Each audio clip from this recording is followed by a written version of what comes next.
Hey guys, and welcome back to another developer video for Elementalist. It's been a couple of months, almost exactly 2 months since the last video. I apologize for that. I've been really busy again with some other projects, and I just haven't been able to get anything out. But now I have.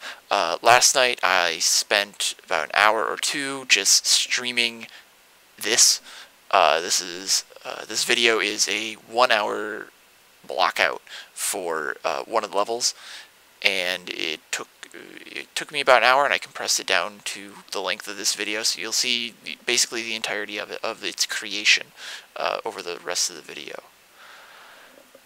So you'll notice already that we have there's already a kind of a unique art style that's popping up, and that's a very flat color, low poly thing. This is a combination of ease of use and gameplay type stuff.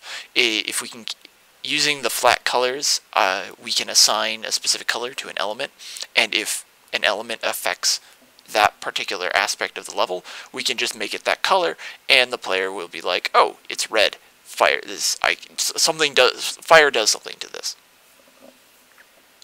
So we're gonna, so that's the whole point of that. The other thing that we've been able to do is, you might notice that a lot of these pieces are very kind of blocky, but that's the modular kit that I spent about a week designing, and it has allowed me to very, very quickly put together a lot of levels in a very little amount of time, because I don't have to spend time tweaking landscapes over and over again. I don't have to create specific assets. I can just use the same assets over and over again. Now, none of these are final. Big flashing sign. None of this is final. Right now, the kit only consists of a very few amount of bare-bone parts just to get a little bit of variance in.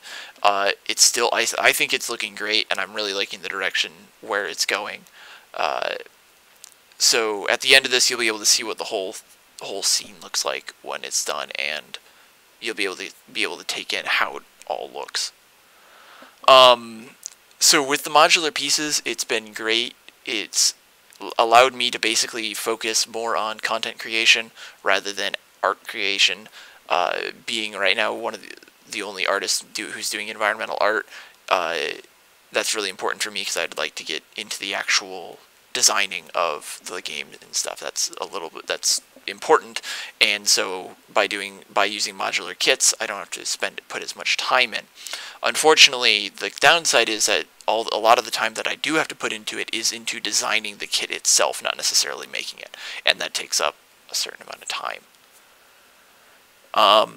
The other thing that we'll have to overcome here in the next few, well, not really next few weeks, but in the coming development, we'll be working on the art style a bit more, so that it is not as repetitive. Because if you've been following me on Twitter, I've been posting some of the other levels, not just this one. But if you've been following me on Twitter, you can kind of see that a lot of these sections, like you can see some of the cliff sections or wood bridges, while they're all still placeholders, they're all very repetitive, and you can very easily go, "Oh, that piece is that piece," and you just used it there, and there.